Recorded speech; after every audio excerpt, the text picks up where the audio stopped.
Hello students, ఈరోజు chapter వచ్చేసి magnetic effects of electric current. So ఇది ఫిజిక్స్లో most important chapter. Questions like why does a wire carrying current behave like a magnet, how does an electric motor run, what is Fleming left hand rule, ఇలాంటివి ఈరోజు టాపిక్లో మనం చూద్దాం. So first వచ్చేసి అసలు electric కరెంట్లో మ్యాగ్నెటిక్ ఎఫెక్ట్ ఉంటుంది అని ఎవరు కనుక్కున్నారు. సో 1820లో ఆస్టెడ్ అనే ఒక సైంటిస్ట్ ఒక ఎక్స్పెరిమెంట్ కండక్ట్ చేస్తుండగా కరెంట్ ఫ్లో అవుతున్న వైర్ పక్కన మ్యాగ్నెటిక్ కంపాస్ ఉంటే అందులో మూమెంట్ అనేది తను అబ్జర్వ్ చేశారనమాట. సో అప్పుడే తనకు అర్థమైంది ఏంటి అంటే ఎలక్ట్రిక్ కరెంట్ ఫ్లో అవుతున్నప్పుడు మ్యాగ్నెటిక్ ఫీల్డ్ క్రియేట్ అవుతుంది అని. సో అందుకే దీన్ని మనం magnetic effect of electric current అని పిలుస్తున్నాం. సో ఇప్పుడు డైలీ లైఫ్ కనెక్షన్ చూద్దాం. మనం ప్రతిరోజు యూజ్ చేసే చాలా డివైజెస్ ఈ ప్రిన్సిపల్ మీద పనిచేస్తాయి. Example fan, mixie, washing machine, water pump అన్నీ ఎలక్ట్రిక్ మోటార్ యూజ్ చేస్తాయి.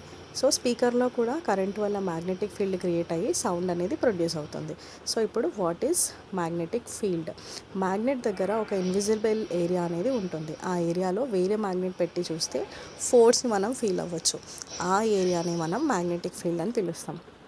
ఈజీగా చెప్పాలంటే మ్యాగ్నెట్కి ఆనుకోకుండా కొంత దగ్గరలోకి ఇంకొక మ్యాగ్నెట్ని పెట్టినా లేకపోతే ఇంకేదైనా మ్యాగ్నెట్ని అట్రాక్ట్ చేసే థింగ్స్ పెట్టినా కొంత దూరం నుంచి అది మ్యాగ్నెట్ పుల్ చేయడాన్ని మనం అబ్జర్వ్ చేయొచ్చు అనమాట. సో ఆ ఏరియానే మనం మ్యాగ్నెటిక్ ఫీల్డ్ అని పిలుస్తాం. సో ఇప్పుడు మనం మ్యాగ్నెటిక్ ఫీల్డ్ లైన్స్ని చూద్దాం. మ్యాగ్నెటిక్ ఫీల్డ్ని మనం లైన్స్ ఫామ్లో చూపిస్తాం. మ్యాగ్నెట్ బయట లైన్స్ నార్త్ నుండి సౌత్కి వెళ్తాయి, మ్యాగ్నెట్ లోపల సౌత్ నుండి నార్త్కి వెళ్తాయి అన్నమాట. సో ఇప్పుడు మ్యాగ్నెటిక్ ఫీల్డ్ అరౌండ్ కండక్టర్. వైర్లో కరెంటు ఫ్లో అవుతున్నప్పుడు దాని చుట్టూ సర్క్యులర్ మ్యాగ్నెటిక్ ఫీల్డ్ లైన్స్ అనేవి క్రియేట్ అవుతాయి. ఇవి ఆనియన్ లేయర్స్ లాగా రౌండ్గా ఉంటాయి అన్నమాట.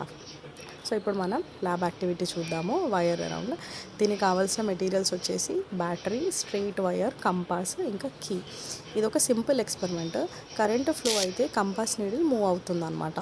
సో ఇవి మనము బ్యాటరీని, వైర్ని, కంపాస్ని యూస్ చేసి ఒక సర్క్యూట్ని కనెక్ట్ చేస్తాము.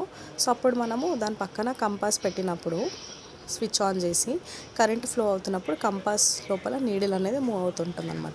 సో ఇదే ప్రూఫ్ కరెంట్ వల్ల మ్యాగ్నెటిక్ ఫీల్డ్ అనేది క్రియేట్ అవుతుంది అని. ఇప్పుడు రైట్ హ్యాండ్ థంబ్ రూల్ని చూద్దాం. Right hand thumb rule use చేసి మ్యాగ్నెటిక్ ఫీల్డ్ డైరెక్షన్ని మనం తెలుసుకోవచ్చు. సో థంబ్ని కరెంట్ డైరెక్షన్లో పెట్టాలి. మిగిలిన ఫింగర్స్ని బెండ్ చేస్తే అవి మ్యాగ్నెటిక్ ఫీల్డ్ డైరెక్షన్ని చూపిస్తాయి. మీరు ఇది ఇమేజ్లో చూడొచ్చు.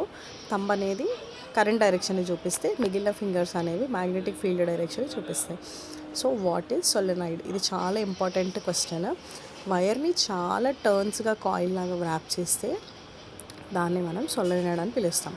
కరెంట్ ఫ్లో అయితే సోలెనాయిడ్ బార్ మ్యాగ్నెట్ లాగా బిహేవ్ చేస్తుంది అనమాట.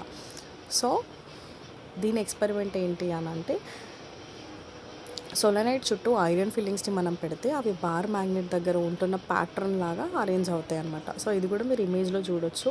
సో సోలెనాయిడ్ ఎక్స్పెరిమెంట్లో ఏమవుతుందంటే అదొక మ్యాగ్నెట్ లాగా బిహేవ్ చేసి ఐరన్ ఫిల్లింగ్స్ని ఆ మ్యాగ్నెటిక్ ఫీల్డ్ ఎలా అయితే ఉంటుందో అలా అరేంజ్మెంట్ అనేది అవుతుంది. ఇప్పుడు what is electromagnet? Electric current use చేసి క్రియేట్ చేసే మ్యాగ్నెట్ని మనం ఎలక్ట్రోమాగ్నెట్ అని పిలుస్తాం. కరెంట్ స్టాప్ అయితే మ్యాగ్నెటిజం కూడా స్టాప్ అయిపోతుంది. What is electric motor? ఇది ఈ చాప్టర్లో మోస్ట్ ఇంపార్టెంట్ క్వశ్చన్ అని చెప్పొచ్చు. ఎలక్ట్రిక్ మోటార్ ఎలక్ట్రికల్ ఎనర్జీని మెకానికల్ ఎనర్జీగా కన్వర్ట్ చేస్తుంది. అంటే ఎగ్జాంపుల్ ఫ్యాన్ రొటేషన్ అనమాట. అంటే ఎలక్ట్రిసిటీని యూస్ చేసి దాంతో మెకానికల్ ఎనర్జీగా కన్వర్ట్ చేయడం, అంటే ఒక వర్క్ని చేయడం. Parts of electric motor. Electric మోటార్లో మెయిన్ పార్ట్స్ వచ్చేసి armature coil, magnets, split ring commutator and brushes అనమాట. ఇప్పుడు మనం వర్కింగ్ ఆఫ్ ఎలక్ట్రిక్ మోటార్ని చూద్దాం. కాయిల్లో కరెంటు ఫ్లో అయినప్పుడు మ్యాగ్నెటిక్ ఫీల్డ్ అనేది క్రియేట్ అవుతుంది. ఆ ఫీల్డ్ మ్యాగ్నెటిక్ ఫీల్డ్తో ఇంటరాక్ట్ అయ్యి కాయిల్ రొటేట్ అనేది జరుగుతుంది అనమాట. సో ఇప్పుడు మనం ఇంకొక టాపిక్ చూద్దాం, Fleming's left hand rule. Left హ్యాండ్ని ఓపెన్ చేసి ఫస్ట్ ఫింగర్ని మనం మ్యాగ్నెటిక్ ఫీల్డ్ అనుకోవాలి, సెకండ్ ఫింగర్ని కరెంట్ అనుకోవాలి, థంబ్ మోషన్ డైరెక్షన్ అనేది చూపిస్తుంది అనమాట. సో సింపుల్ వేలో చెప్పాలంటే ఇదే Fleming's left hand rule.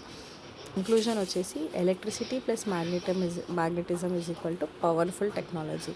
So ఈ టెక్నాలజీ యూస్ చేసే మనము ఇప్పుడు మోడర్న్గా మనం యూజ్ చేసేవన్నీ మనం వర్క్ చేయించుకోగలుగుతున్నాం. ఫ్యాన్ నుండి ఫ్యాక్టరీస్ వరకు అన్ని డివైజెస్ ఈ ప్రిన్సిపల్ మీదే డిపెండ్ అవుతుంది అనమాట.